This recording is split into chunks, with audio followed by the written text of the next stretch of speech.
ఉంటుంది. అది ఏ రకంగా ఉంటుంది అంటే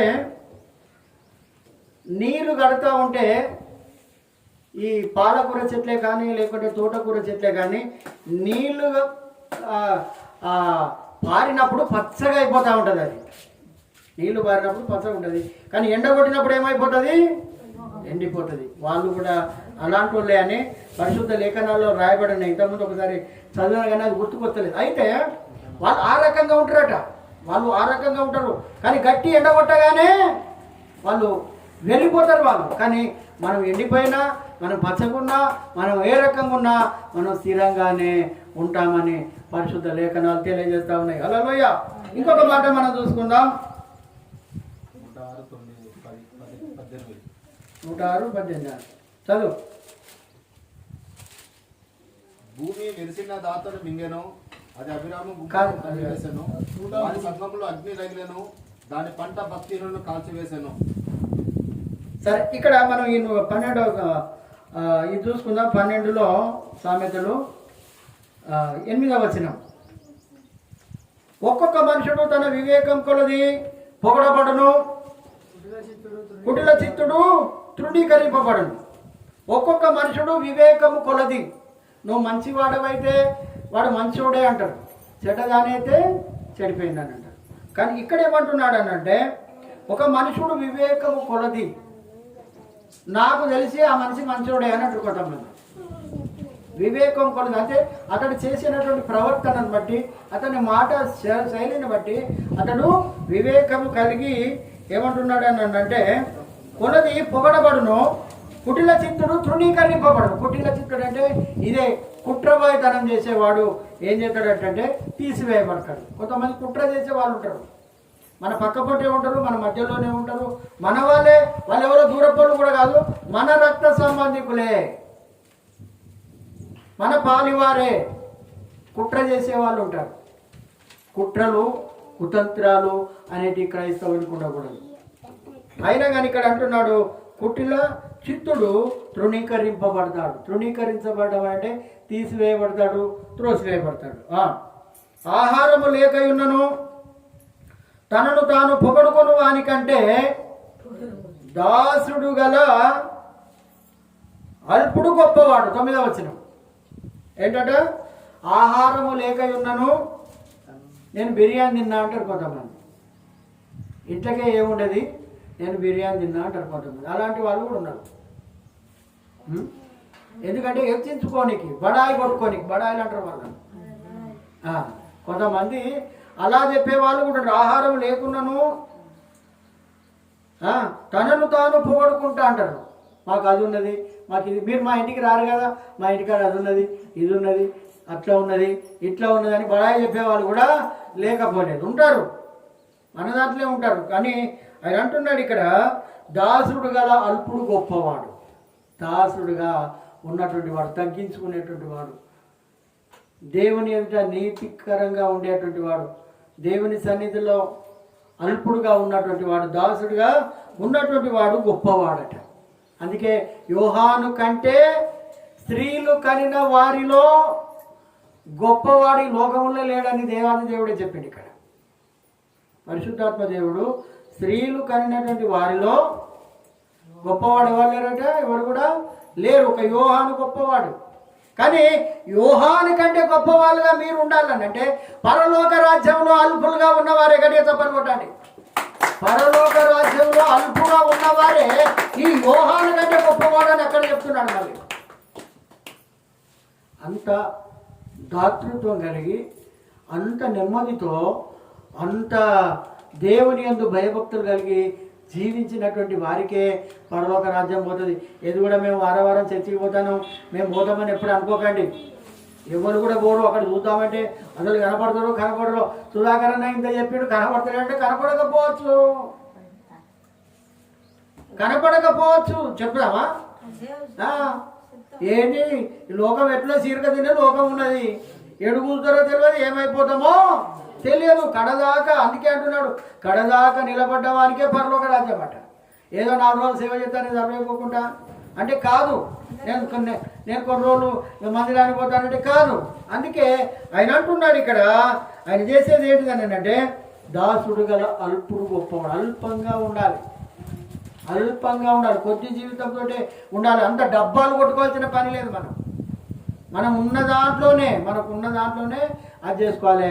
డబ్బాలు కొట్టుకోవాల్సినటువంటి పని లేదు. నీతిమంతుడు తన పశువుల ప్రాణమును దయతో చూచును, క్రూరత్వం. కొంతమంది పశువులు అంటే చాలా ప్రేమిస్తూ ఉంటారు, జీవాలంటే ప్రేమిస్తారు. వాటికి ఏ టైంకు నీళ్లు పెట్టాలి, ఏ టైంకు మేపాలి, ఏ టైంకు వాటికి ఈ విధంగా చేయాలని కొందరు దయ చూపిస్తారు. కానీ కొంతమంది దయ చూపించినటువంటి వాళ్ళు కూడా లేరంటున్నారు. భక్తిలు చూపెడతాడు వాత్సల్యంగా, దానికి ఇప్పుడైనా ఇంక కొద్దిగా ఆయనక నేను 90 వేసేసినాక దాన్ని నీళ్ళు తాపెడతానంటే కూడా ఉన్నారు. అలాంటి వాళ్ళు కూడా ఉన్నారు. చదవండి. తన భూమిని సేద్యపరచుకొని వానికి ఆహారము సమృద్ధిగా కలుగుతుంది. తన భూమిని సేద్యం చేసుకోవాలి, తన భూమిని సేద్యం చేసుకోవాలి. ఈ రోజులలో సేద్యం చేయక హైదరాబాద్ వెంబడి తిరుగుతారు, ఏమైనా పనులు చేసుకుంటామని. భూమి ఉంటుంది కానీ చేయలేరు, చేసే అదే కాదు. మరి వానికే ఆహారం అంటుంది బైబిల్ గ్రంథం, అది చేసుకోరు. అందుకే తన భూమిని సేద్యపరచుకొని వానికి ఆహారము సమృద్ధిగా కలుగుతుంది. వ్యర్థమైనటువంటి వాటిని, పనికి రానటువంటి వారిని ఎవరైతే అనుసరిస్తారో, నడుచుకుంటారో వాళ్ళు ఏమైపోతారట? బుద్ధి లేనివాడు. బుద్ధి లేని కుమారుడు ఎట్టిపోయిండు? తప్పిపోయిండు. బుద్ధి లేని కన్యకలు ఏమైపోయారు? తప్పిపోయిండు. 12వ వచనం. భక్తిహీనులు చెడ్డవారికి దోపుడు సొమ్మును అపేక్షిస్తారు. భక్తిహీనులట చెడ్డవారికి దొరికేటువంటి దోపుడు సొమ్మును అపేక్షిస్తారు. నీ దాంట్లో కూడా నాకు పాలు ఇవ్వాలంటాడు వాడు. ఒట్టిగా కూడా నీ దాంట్లో కూడా వాడే దొంగతనం చేసి వస్తున్నాడట, వాడు వీరికి పాలు ఇవ్వాలట. వాడు అక్కడ కూర్చొని నేను చూసిన బిడ్డ లేకుండా నేను వాళ్ళకి చెప్తాను, దానికే నాకు పాలు ఇవ్వాలి. అలాంటి వాళ్ళు కూడా ఉన్నారు. అందుకే ఇక్కడ చెప్తున్నాడు, ఇక్కడ నీతిమంతుని వేరు చిగురుస్తుంది. చూడండి, నీతిమంతుని వేరు పైన ఏమన్నాడు? కదల్చబడదన్నాడు, ఇక్కడ చిగురిస్తుంది అని అంటున్నాడు. నీతిమంతులు ఖర్జూర వృక్షం వలె మొవ్వు వేయుదురు అని పరిశుద్ధ లేఖనాలు తెలియదు. ఎప్పుడు నీతి అనేది నీళ్ళలో వేసిన పోదు. నీతిగా జీవించడానికి ప్రయత్నం చేయాలి. ఇంతకాలం సరే నీతిగా జీవించకపోండి, ఈ రోజు నుంచైనా నీతిగా జీవించాలి. ఈ రోజు నుంచైనా నీతిగా జీవించడానికి ప్రయత్నం చేయాలి. నీతిమంతుల వేరు సిగుర్చును, పెదవుల వలన దోషము అపారకరమైనటువంటి ఉరి. నీతిమంతుడు ఆపదను తప్పించుకోను, పెదవులతో కూడా అపాయకరమైనటువంటి ఉరి వస్తుంది. కొంతమంది తల్లిదండ్రులు కోపం చేస్తే ఉరి పెట్టుకొని చచ్చిపోయేటోళ్ళు ఉన్నారు, బండి కింద పడి చచ్చిపోయేటోళ్ళు ఉన్నారు. భార్యను తిడితే భర్త పోయి చచ్చిపోయేటోళ్ళు, భర్తను తిడితే భార్య కూడా చనిపోయేటోళ్ళు ఉన్నారు. అలాంటి వాళ్ళు కూడా లేరు. అందుకే అది ఉరి వంటిది. చదవండి. నీతిమంతుడు ఆపద తప్పించుకోను, ఒకడు నోటి ఫలము చేత తృప్తిగా మేలు పొందును, ఎవరి క్రియల ఫలము వానికి వచ్చును. ఒకని నోటి ఫలము చేత తృప్తిగా మేలు పొందును, తృప్తిగా మేలు పొందును. మనకు ఈ మాట తెలుసు, కానీ దీంట్లో వేరే రాశులు. కానీ ఇది మాట ఆ మాట రెండు ఒకటే. నోరు మంచిదైతే ఊరు మంచిది, నోరు మంచిది కాకుంటే ఇబ్బంది ఉంటుంది. నోరు మంచిదైతే ఊరంతా కూడా మంచిదే. అందుకే నోటి ఫలం అన్నాడు దాన్ని. నోటి ఫలం చేత తృప్తిగా మేలు పొందుతూ ఉంటాడు. కానీ ఎవరి క్రియల ఫలము వానికి వస్తుంది.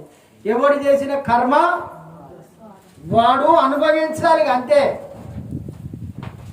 క్రియాఫలము అనుభవించాలి. అందుకే దేవుడు అంటున్నాడు, వాని వాని క్రియల చొప్పున వానికి ఇచ్చేటువంటి జీతము నా దగ్గర ఉన్నది అంటున్నాడు. వానికి ఇచ్చేటువంటి బహుమానం నా దగ్గర ఉన్నది. ఇక్కడ కోట్లు రాని, జీతం లక్షలు రాని, ఎంతన్నా రాని, ఆయన ఇచ్చే జీతమే కరెక్టు. ఆయన మనకు జీతం ఇస్తాడు, మీకు తెలియదు. హల్లెలూయా. నీ మోకాల అనుభవానికి జీతం ఇస్తాడు. నువ్వు దేవుని యందు శ్రమ పడ్డదానికి జీతం ఇస్తాడు. నువ్వు దేవుని యందు గోజాడినందుకు, ప్రార్థన చేసినందుకు, నువ్వు నీతిగా జీవించినందుకు నీకు జీతం ఇస్తాడు ఆయన. ఆయన జీతం ఆయన దగ్గర. ఇక్కడ మనం బీదవారిగా ఉన్నాం కానీ అక్కడ బీదవారంగా ఉండకూడదు. హల్లెలూయా. అక్కడ బీదవారంగా ఉండకూడదు. మనం ఇక్కడ పాట పాడతాం, నాకున్నవన్నీయు నీవిచ్చినవే ప్రభువా, నేనేమైనా ప్రభువా నిన్ను స్తుతిస్తాను.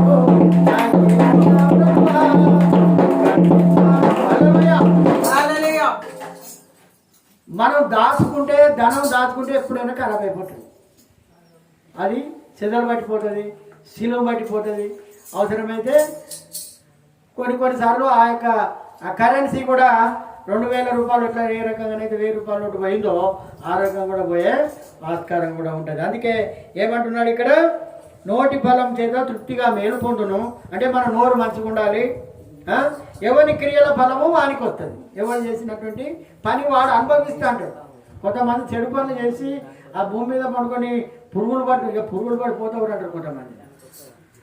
అలాంటి వాళ్ళు కూడా లేకపోలేదు. ఇప్పటికైనా మన జీవితాన్ని, మన ప్రవర్తనను మనం మార్చుకుందాం. 3 మార్గము వాని దృష్టికి సరి అయినది. జ్ఞానము గలవాడు ఆలోచన అంగీకరించును. 3 యొక్క మార్గము నాదే కరెక్ట్ అంటాడు. నువ్వు 10 మంది చెప్పు. ఏది? తాను పట్టిన కుందేలుకు 3 కాళ్ళున్నాయి. 100 మంది చెప్పినా నేను 3 అంటాడు వాడికి. అంతేగా వీడు 3 మార్గము వాని దృష్టికి నాదే కరెక్ట్ అని చెప్పేవాళ్ళు కూడా ఉంటారు. నాదే కరెక్ట్, నీ తప్పు. అసలు యాక్చువల్గా వాందే తప్పు ఉంటుంది, కానీ మన మీద నేరం మోపుతా అంటాడు. అలాంటి వాళ్ళు కూడా లోకపోలేదు. అందుకే చెప్తున్నాడు, జ్ఞానము గలవాడు ఆలోచన అంగీకరిస్తూ ఉంటాడు. జ్ఞానం అరే పొరపాటు నాదే. ఇది జ్ఞానము గలవాని మాట. చదవండి. 3 కోపపడినది నిమిషంలోనే బయలుపడును. వివేకి నిందను వెల్లడి భర్తకాయ యువరకుండును. 3 గురించి పోయినసారి మనం నేర్చుకున్నాం. 3 అని అంటే ఏనుగునైనా ఎండుతోటి కట్టేయచ్చాను, కానీ మూర్ఖుని కట్టేయలేమట. మూర్ఖుని కట్టేయలేము. ఇక మీకు ఈ భాష చెప్తే అర్థమవుతుంది. పొట్టోని ఈ పెళ్లి విలువద్దని చెప్పిందట వెంకట. ఇప్పుడు అర్థమైందా మీకు? ఎందుకు పెళ్లికి పిలవద్దని చెప్పిండు అది మీకు తెలుసు. వీళ్ళకి కొందరు తెలియకపోతే కానీ వాడిని పిలవద్దు. ఎందుకంటే వాడు ఏం చెప్తాడని అంటే ఒక మాట ముడేస్తాడు వాడు. అవునా? ఇలాంటి వాడు మూఢుడు. సత్యవాద ప్రియుడు నీతి గల మాటలు పలుకుతా ఉంటాడు. హల్లెలూయా. సత్యవాద ప్రియుడు, సత్యంకి వాదించేటువంటి వాడు. సత్యాన్ని వాదించాలి. మన దేవుడు సత్యవంతుడు కనుక ఆయన మాటలు. అందుకే అంటున్నాడు, నాలో పాపం ఉన్నదని మీలో ఎవడు నిరూపిస్తాడని దేవాది దేవుడు ఈ లోకంలో జీవించినప్పుడు చెప్పేసినటువంటి మాట. సత్యవాది ప్రియుడు, నీతి గల మాటలు పలుకును, కూట సాక్షి. కూట సాక్షి అంటే తెలుసా అమ్మ? కూట సాక్షులు అంటే మనకి ఎక్కడ దొరుకుతారంటే కోర్టులలో దొరుకుతారు. ఎంతో మందికి వాడు జమానత్ పడతా ఉంటారు. అక్కడ వాడు చూడని దానికి కూడా నేను చూసిందని చెప్పేవాళ్ళు కూడా ఉంటారు అక్కడ. అలా కూట సాక్షులు అంటారు. కూట సాక్షి మోసపు మాటలు పడతాడు. మోసమే వాడు చేసేదంతా. మంచి ఎప్పుడు చేయడు వాడు. కూట సాక్షి అంటారు. అంటే కూటి కోసం వాడు కోటి విద్యలు పడతా ఉంటాడు. వాడు కత్తిపోటు వంటి మాటలు పలుకువారు గలరు. మనుషులట కత్తిపోటు మాటలు అంటే కత్తితోటి, కత్తి లేదు, పొడవడం లేదు, కానీ పొడిచినట్టే మాట్లాడే వాళ్ళు కూడా ఉన్నారు. కత్తితోటి వాడుకు అంత మాట అన్నాడు, నేను బతక, లేకుంటే వాడన్న పోవాలి, నేనన్న పోవాలి, అదన్న పోవాలి, నేనన్న పోవాలి, అంతే కదా. కత్తిపోటు మాటలు అన్నదంటే అది మామూలు విషయం కాదు. కానీ ఇక దాని మాట అంటే కత్తే. ఇక ఉరి పెట్టుకొని సావా, ఎందుకు బతుకుతున్నావురా అంటే, ఎందుకు బతుకుతానవే. కత్తిపోటు వంటి మాటలు పలుకువారు ఎక్కడో లేరు, మన మధ్యలోనే ఉంటారు, మన పక్క పంటే ఉంటారు. అనరాని మాటలు అంటారు దాన్ని. అనరాని మాటలు చిన్న లేకుండా పెద్ద లేకుండా, చిన్న లేకుండా పెద్ద లేకుండా, వావి వరుస లేకుండా, గురువు శిష్యుడు అనేది లేకుండా ఇలాంటి వాళ్ళు ఉంటారు. అందుకే ఇక్కడ చెప్తున్నాడు ఎలాంటి వాళ్ళట వాళ్ళు, కత్తిపోటు వంటి మాటలు పలుకువారు గల. కత్తిపోటు వాళ్ళ వాళ్ళ మాటే ఆ రకంగా ఉంటుంది. కత్తితోడు పొడిచినట్టే కదా, ప్రాణం పోయినట్టే. జ్ఞానుల నాలుక ఆరోగ్యదాయకం. జ్ఞానులు మంచి మాటలే పలుకుతూ ఉంటారు. నిజమాడు పెదవులు నిత్యము స్థిరమై ఉండును. అబద్ధమాడు నాలుక క్షణమాత్రమే ఉంటుందట. అబద్ధాలు ఆడే నాలుక కొంతసేపే ఉంటుంది. కానీ ఇంకొక మాట ఏమంటే నిజమాడు, నిజంగా చెప్పేటువంటి మాటలు నిత్యము స్థిరమై ఉండు. నిజం అందుకే ఎప్పుడు కూడా స్థిరంగా ఉంటుందమ్మా. అబద్ధాలు కొంతకాలమే ఉంటాయి, అవి ఎప్పుడు స్థిరం కావు. అబద్ధము కొంతకాలమే ఉంటుంది. అందుకే నిజము అనేది, నీతి అనేది నీళ్ళలో వేసినా కానీ పోదు. కొంతకాలం తీసిన తర్వాత కూడా ఆహారం నీటిలో అట్లనే ఉంటుంది. నీటి కూడా అంతే.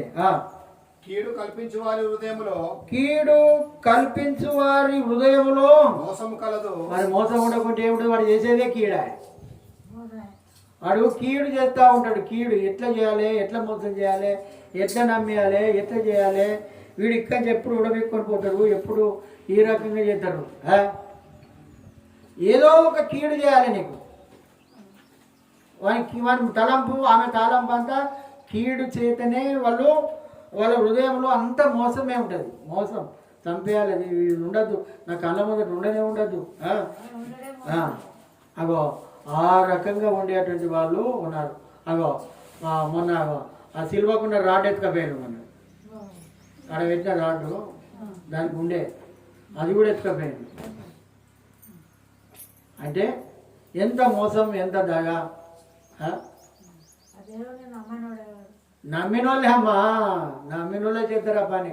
నమ్మనోడు చేయడు, నమ్మనోడు భయపడతాడు. దొంగతనానికి పోయేటోడు దేవుడా నేను ఎవరికి దొరకకుండా కాపాడు అని అంటాడు వాడు. అర్థమవుతుందా? ఇక్కడ అందుకే అంటున్నాడు కీడు కల్పించాలి, నాశనం చేయాలి, చెడగొట్టాలి. ఇలాంటి వారు కీడు కల్పించే వారి హృదయంలో మోసం ఉంటుంది. వాళ్ళకి ఎప్పుడు కూడా మోసం మోసం మోసం మోసం. వాడు మాయలోడు, వాడు ఒక సైతాన్ గాడు. వాడు సమాధాన పరచుటకై ఆలోచన చెప్పువారు సంతోషపడుతులు అంటారు. సమాధానానికై ఆలోచన చెప్పేటువంటి వాడు ఏ రకంగా ఉంటాడ? సంతోషపడుతున్నాడు. కీడు కల్పించేటోడు ఎప్పటికి వారి కుట్ర ఉంటుంది. వీడు ఎప్పుడు పోతాడో, ఇది ఎన్నడు పోతుందో. వానికి అప్పుడు నిమ్మలం అవుతుంది. వానికి ఇప్పుడు కళ్ళు చల్లబడ్డాయా అంటారు కొంతమంది. ఇప్పుడు కళ్ళు చల్లబడ్డాయా? కొంతమంది ఒట్టిగానే కీడు లేని దానికి నింద మీద వేస్తుంటారు. లేకుంటే ఏదో ఒకటి అంటగడుతుంటారు, ఏదో ఒకటి అది చేస్తూ ఉంటారు. అలాంటి వారి జోలికి పోవద్దు, అలాంటి వారితో మనము ఉండకూడదు. నీతిమంతునికి ఏ ఆపద సంభవింపదు. భక్తిహీనులు కీడులో వాడు ఎప్పటికి నిండే ఉంటాడు. కీడు కీడు కీడు కీడు కీడు చేయాలి, కీడు చేయాలి, కీడు చేయాలి. మనం కూడా వాళ్ళెక్కన కావాలని చూస్తాడు. మనం వాళ్ళెక్కన ఉండొద్దు, మన ఇల్లు వాళ్ళెక్కన ఉండద్దు. వాని ఏది పక్కపొంటి పొలం పచ్చకుండద్దు. వాని దగ్గర కీడు కీడు కీడు కీడు. పక్కపొంటి ఇల్లు మంచుకుండద్దు, పక్కపొంటి భార్య మంచుకుండద్దు. ఇవన్నీ కీడు చేయండి. వాని కన్నంతా కీడు చేస్తూనే ఉంటుంది. ఒకడు మంచిగా తినొద్దు, మంచి బట్టలు వేసుకోవద్దు, మంచి బండి నడపద్దు, మంచి బంగారం వేసుకోవద్దు. ఇలాంటి వాళ్ళు కీడును కల్పించేటువంటి వాళ్ళు. వాడు చేయచేతగాదు, వాడు చేయడు, ఇతరులను ఈ రకంగా చెప్తా ఉంటాడు. అందుకే ఏమంటున్నాడు? కీడుతో నిండి ఉంటుందట వారి హృదయం అంతా.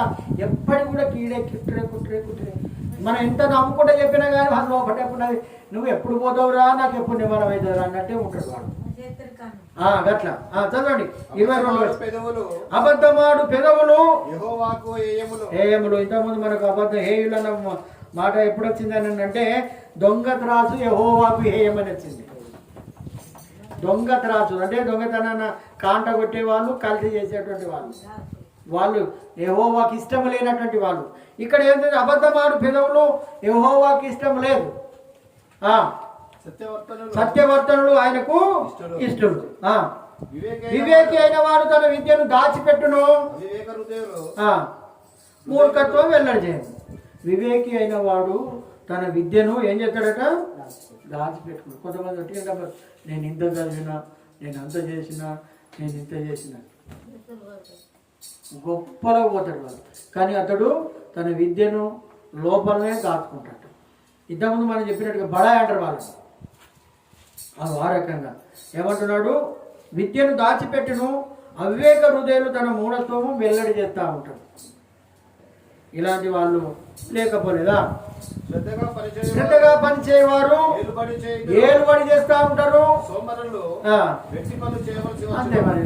శ్రద్ధగా పనిచేసేటువంటి వాళ్ళు ఏం చేస్తారట? ఏలుబడి చేస్తూ ఉంటారు. ఏలుబడి చేస్తారంటే ఏలుబడి చేయడం అని అంటే ఇప్పుడు నీకు వ్యవసాయం ఉన్నది, నువ్వు వ్యవసాయం చేయిస్తావు అన్నట్టు శ్రద్ధగా పనిచేసేవాళ్ళు. ఇప్పుడు నీకు వ్యవసాయాలకు కూలలో తీసుకుపోవాలి, నువ్వు యజమానురాలు, నువ్వు శ్రద్ధగా పనిచేస్తున్నావు కాబట్టి నువ్వు కొంచెం ఎదిగిపోయినావు. అన్ని కూల మీదనే చేస్తే సంసారం వెళ్తుంది. అమ్మ వ్యవసాయం మీకు తెలుసు కదా, అన్ని నేను రాలేకనే కూర్చుంటా, నేను రాజులాగానే ఉంటా. వాళ్ళకి వ్యవసాయం ఎచ్చదు. ఇక్కడ చెప్పేది అది. శ్రద్ధగా పనిచేసేటువంటి వాళ్ళు పైకి వస్తాడు. సోమరులు కొంతమంది ఈ గిలాస తీసి గిట్టు పెట్టుకోరు, ఇంకా నీళ్ళు అంటారు. అక్కడ తీసుకుపోయి అది ఉంటుంది కానీ దాన్ని తీయరు. అందుకే ఈ రకంగా చెప్తున్నాడు. వెట్టి పనులు చేస్తారు. సోమరులంతా వెట్టి పనులే చేస్తారు. వెట్టి పనులు అంటే ఏ పని చేసినా డబల్ పని అన్నట్టు. డబల్ పని కానీ మంచి పని ఉండదు. విచారము వాని కృంగజేయును, దైవగల మాటలు వాని సంతోషం. ఒక హృదయంలో ఉన్నటువంటి మాటలు విచారం అంటే రంది వాని కృంగ చేస్తూ ఉంటుంది. విచారం ఎప్పుడు కూడా పెట్టుకోద్దామా మనం. విచారం అంటే మనోవ్యాధి. అది మనోవ్యాధికి మందు ఉండదు. ఎప్పుడు కూడా రంది పెట్టుకోవద్దు. అది ఎట్లయితుందో, నా కొడుకు ఎట్లయితాడో, కోడలు ఎట్లయితుందో, లేకుంటే నా బిడ్డ ఎట్లయితుందో, అల్లుడే, ఇవి ఎప్పుడు కూడా మనము ఆలోచించుకోకూడదు. అందుకే దయగల మాట వాడిని సంతోషపెట్టును. నీతిమంతుడు తన పొరుగు వారికి దారి చూపును, భక్తిహీనుల ప్రవర్తన దారి తప్పిస్తుంది. నీతిమంతుడు ఏం చేస్తాడట? పొరుగు వారికి దారి చూపిస్తాడు. అన్నా గట్టి పోలే, తమ్మడపల్లి గట్టి పోలే అని చెప్తే గీడికి వచ్చినాక ఈ మట్టి రోడ్డు నుంచి పోతే నీకు తమ్మడపల్లి వస్తుంది అంటాడు వాడు బుద్ధిహీనుడు. అదే తెలియకల్లుడైతే, అదే జ్ఞానవంతుడైతే, అదే తెలిసినోడైతే ఈ రోడ్డు పట్టుకొని చక్కగా నీకు తమ్మడపల్లి వస్తుంది అంటాడు. అలాంటి మనుషులు కూడా మన మధ్యలో ఉన్నారు. హైదరాబాద్ పోతే అంత బోకరిజమే. నేను పలానా దగ్గరికి పోవాలంటే ఇట్లా పోతే దగ్గరనే ఉంటుంది. వాడు చుట్టూ తిప్పుకుంటూ పోయి మళ్ళీ అక్కడికి తీసుకొస్తాడు. అలాంటి వాళ్ళు కూడా లేకపోలేదు. చదవండి. సోమరి వెంటాడినను వాడు పట్టుకోడు. ఈ పక్క పొంటే పోతుంది, వాడు పట్టుకోడు. వాడు పక్క పొంటే పోతుంది, వాడు బద్ధకం అన్నట్టు. బద్ధకస్తులు కూడా పైకి రారు. అందుకే ఎవ్రీ స్త్రీలు చురుకైనటువంటి వాళ్ళని పరిశుద్ధ లేఖనాలు తెలియజేస్తూ ఉన్నాయి. మనం ఎప్పుడు కూడా చురుకైనటువంటి వాళ్ళలాగానే ఉండాలి. అందుకే ఏమంటున్నాడు? సోమరి వేటాడినడు పట్టుకొనడు. ఏది కూడా పట్టుకోడు. వాడు పట్టితే వీడు తింటాడు. మళ్ళీ వాడు పట్టుకొని వస్తే అది తయారు చేసేస్తే వీడు తింటాడు. వాడు సోమరి. చురుకుగా నుండుట గొప్ప భాగ్యము, నీతి మార్గమందు జీవముంది, మరణం లేదు. లాస్ట్కు నీతిమంతుడి గురించి రాస్తున్నాడు ఇక్కడ. నీతిమంతుని మార్గము జీవము గలదు, దాంట్లో జీవముంది. నీతిమంతుని యొక్క మార్గములో జీవమున్నది, దాని త్రోవలో మరణమే లేదు. మరణం లేదు. నీతికి మరణం లేదు. అన్యాయానికి మరణం ఉన్నది, కీడుకు మరణం ఉన్నది, దుష్టత్వానికి మరణం ఉన్నది, మూర్ఖత్వానికి మరణం ఉన్నది, భక్తిహీనునికి మరణం ఉన్నది. అన్నిటికీ కూడా మరణం ఉన్నది. కానీ నీతి మార్గము నందు జీవము కలదు. నీతి మార్గములో ఎల్లప్పుడూ మనం జీవిస్తున్నాం. హల్లెలూయా. అదే నీతి మార్గం. ఆయన మనల్ని అందరినీ కూడా నీతి మార్గంలో నడిపిస్తాడు. ఆయన ఆ మార్గంలోనే మనం నడవాలి. దాని త్రోవలో మరణమే లేదు, మరణం కూడా లేదు. సరే, మంచిది.